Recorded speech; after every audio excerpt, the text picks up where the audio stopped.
Well, residents of outback New South Wales face a nervous wait as thousands of megalitres of water roar down the river toward them. Rural properties around the town of Menindee near Broken Hill in the state's far west were ordered to evacuate before New Year's Eve. The Bureau of Meteorology is warning the Darling River could peak at 10.7 metres today, eclipsing the previous record flood level of 10.47 metres in 1976. Joining me now live from Menindee is New South Wales SES Media Officer David Rankine. David, thank you for joining us. What is the latest where you are? Good morning. Thanks for having me. We've woken again this morning, thankfully, to a river that hasn't risen to the expected peak of 10.7 metres. It's for the last 24 hours, it's been sitting around 10.2 metres, which is great news.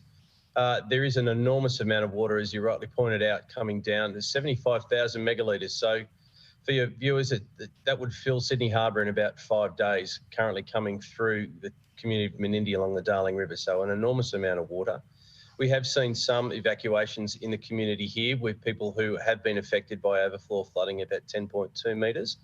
We are hoping that perhaps the 10.7 metres may not be reached. We're certainly planning for that as an organisation. There is a lot of planning underway at the moment. Sandbagging is continuing through vulnerable properties, but we're certainly thankful that we've seen a lull in the flood water rises over the last 24 hours. We're hoping that's a trend that continues through the course of the rest of the week. Fingers crossed then it doesn't get to that expected peak. We know that Menindee has been on standby for the last few days. How has the evacuation been so far? Yeah, look, we've seen about a dozen people evacuated into emergency accommodation. They've all been put up in hotels in the Menindee community just so they've got a warm bed, and it's in the mid-40s out here at the moment during the peak of the day, so it's been very warm temperatures. So look, we've got about 20 volunteers in town here, very well supported by our other emergency services partners in the Rural Fire Service, local ambulance and police, managing a lot of those evacuations. We do have a number of people who have decided to stay in place, and we're continuing to do welfare checks on them, enabling them to remain in their properties out of the harm's way from flooding, and we'll continue to do resupply and welfare checks on them. Look, we probably expect this peak to hang around for the best part of 2 weeks. There is still an enormous amount of water coming through Wilcannia and even upstream at Tilpa. So this is not going to be a short flood. There's going to be probably prolonged flooding anywhere up to about a fortnight here in Menindee. Well, 2 weeks is certainly a long time. How many properties are at risk of flooding? Look, certainly in Menindee itself, it's in the vicinity of 30 to 35 properties, but we're also now looking downstream through the communities of Pooncarie and Batundi. This water will make its way eventually downstream into the Murray River at Wentworth. There is also already flooding down there. So from a flood operations perspective here at the SES, we will still be managing flooding well into Easter.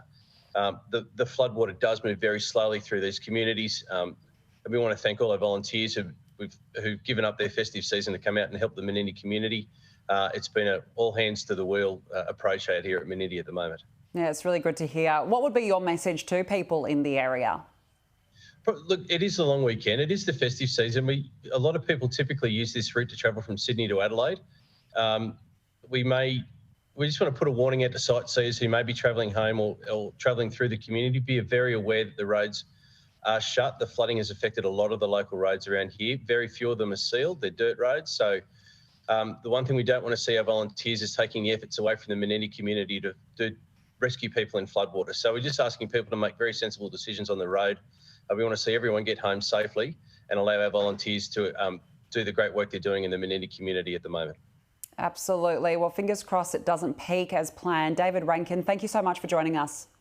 Thank you for your time and your support.